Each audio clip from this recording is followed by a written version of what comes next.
Hello friends, welcome back to Hi-Inno channel. இன்னைக்கு Hi-Inno சேனலில் என்ன ரெசிபி பார்க்க போகிறோன்னா, சூப்பரான நண்டு கிரேவி தாங்க எப்படி செய்யறதுன்னு பார்க்க போகிறோம். இந்த நண்டு கிரேவி வந்துட்டு நீங்கள் சாதத்தோட இட்லி, தோசை, சப்பாத்தி கூட சேர்த்து சாப்பிட்றதுக்கு ரொம்ப சூப்பராக இருக்கும். சூப்பரான டேஸ்ட்டில் இந்த நண்டு கிரேவி எப்படி செய்யறது அப்படிங்கிறத இன்னைக்கு இந்த வீடியோவில் உங்களோட நான் ஷேர் பண்ணியிருக்கேன். இந்த நண்டு கிரேவி எப்படி செய்யறதுன்னு பார்க்கறதுக்கு முன்னாடி Hi-Inno சேனலில் ஃபஸ்ட் டைம் பார்க்குறீங்க அப்படின்னா சப்ஸ்கிரைப் பண்ணிக்கோங்க. மறக்காம பக்கத்தில் இருக்கிற பெல் பட்டனில் ஆளுங்கிற ஆப்ஷனை கிளிக் பண்ணிக்கோங்க. அப்போ தான் நான் உங்களுக்கு போடுற வீடியோ நோட்டிஃபிகேஷனில் வரும். சரி வாங்க ஃப்ரெண்ட்ஸ், சூப்பரான அந்த நண்டு கிரேவி வந்துட்டு எப்படி செய்யறது அப்படிங்கிறத பார்க்கலாம். இன்னைக்கு நான் வந்துட்டு மண் சட்டியில் தான் செய்ய போகிறேன். மண் சட்டியில் செஞ்சாலே அது ஒரு டேஸ்ட் நல்லா இருக்கும். ஃபர்ஸ்ட் சட்டி நல்லா சூடு பண்ணிக்கிறேன். சூடு பண்ணிட்டதுக்கு அப்புறமா இதுல 3 டேபிள் ஸ்பூன் அளவுக்கு கடலை எண்ணெய் சேர்த்துக்க போறேன். எண்ணெய் நல்லா சூடாகட்டும். 1/2 டீஸ்பூன் அளவுக்கு சீரகம், 2 துண்டு பட்டை, 3 கிராம்பு எல்லாம் சேர்ந்து நல்லா எண்ணெயில பொரியிட்டோம். இதுல வந்துட்டு ஒரு பெரிய வெங்காயத்தை நல்லா பொடியா கட் பண்ணி அதை சேர்த்துக்க போறேன். வெங்காயத்தை சேர்த்துட்டு நல்லா நான் அந்த எண்ணெயிலே வதக்கிக்கிறேன். இதோட ஒரு 10 பல்லு பூண்டு வந்து நல்லா தட்டி சேர்த்துக்கிறேன். அதையும் நல்லா அந்த எண்ணெயிலே வதக்கிக்க போறேன். நீங்க இஞ்சி பூண்டு விழுது இருந்தாலும் அதையும் சேர்த்துக்கலாம், உங்க விருப்பம் அது. இப்ப பாருங்க, வெங்காயம் பூண்டெல்லாம் நல்லா அந்த எண்ணெயில வதங்கிட்டு இருக்கு. இந்த ஸ்டேஜ்ல ஒவ்வொரு மசாலாவா சேர்த்துக்கலாம். 1/2 டீஸ்பூன் மஞ்சத்தூள், காரத்துக்கு தகுந்த மாதிரி நீங்க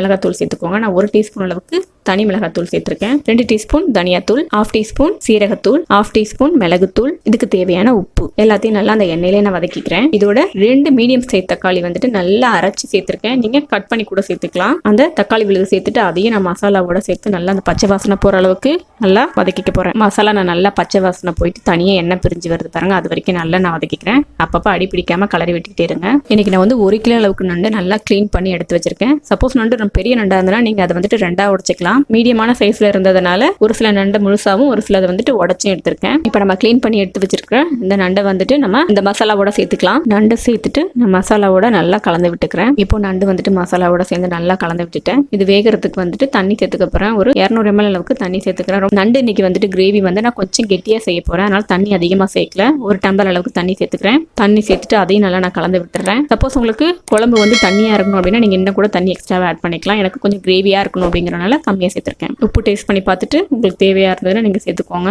இப்போ நம்ம இதை மூடி போட்டு நம்ம ஒரு 10 ல இருந்து 15 நிமிஷத்துக்கு நல்லா வேக வச்சுக்கலாம். இப்போ இது மூடி போட்டு வேகட்டும். இது வேகிற டைம்ல நம்ம இதில் சேர்க்கறதுக்காக தேங்காய் விழுது அரைச்சிக்கலாம். ஒரு மிக்ஸி ஜார்ல ஒரு 10 ல இருந்து 15 பல்லு வந்துட்டு தேங்காய் சேர்த்துக்கிறேன். நீங்க துருவி சேர்க்கறதுனாலும் சேர்த்துக்கலாம். இதோட 1 டீஸ்பூன் அளவுக்கு பெருஞ்சீரகம், 4 அல்லது 5 வந்து முந்திரி சேர்த்துக்கிறேன். முந்திரி இல்லை அப்படின்னா நீங்க பொட்டுக்கல்ல கூட 1 டீஸ்பூன் அளவுக்கு சேர்த்துக்கலாம். கொஞ்சமா தண்ணி விட்டு நல்லா மையா அரைச்சிக்கிறேன். இப்போ நண்டு நல்லா வெந்திரிச்சு பாருங்க. அரைச்சத தேங்காய் விழுது வந்து நான் நண்டோட சேர்த்துக்க போறேன். சேர்த்துட்டு நல்லா நான் கலந்து விட்டுக்கிறேன். நம்ம தேங்காய் விழுது சேர்த்ததுக்கு அப்புறமா கொஞ்சம் திக்காகிற மாதிரி தேங்காய் விழுது சேர்த்ததுக்கு அப்புறம் ஒரு 2 நிமிஷம் கொதிக்க வச்சோன்னா அதோட பச்சை வாசனை போயிடும். அப்புறம் நம்மளோட நண்டு கிரேவி ரெடி ஆயிடுச்சு. ஃபைனலா இதுல வந்துட்டு பொடியை நறுக்கின கொத்தமல்லி தலையை தூவிட்டு சாதம், இட்லி, தோசை நீங்க எதோட சாப்பிட்டாலும் சூப்பரா இருக்கும். ரொம்ப சிம்பிளாவும் அதே சமயம் டேஸ்டியான இந்த நண்டு கிரேவியை நீங்களும் உங்க வீட்டுல ட்ரை பண்ணி பாருங்க. நண்டு வாங்கும்போது வந்துட்டு அழுத்தி பார்த்துவாங்க. சூப்பரான இந்த நண்டு கிரேவியை செஞ்சு பார்த்துட்டு எப்படி இருந்ததுங்கிறத மறக்காம உங்களோட கமெண்ட்ஸ் எனக்கு கமெண்ட் பண்ணுங்க. இந்த வீடியோ பிடிச்சிருந்தது அப்படின்னா லைக் பண்ணுங்க, ஷேர் பண்ணுங்க. இன்னொரு சூப்பரான ஒரு ரெசிபியோட உங்களை நான் மீட் பண்றேன் ஃப்ரெண்ட்ஸ். தேங்க்யூ.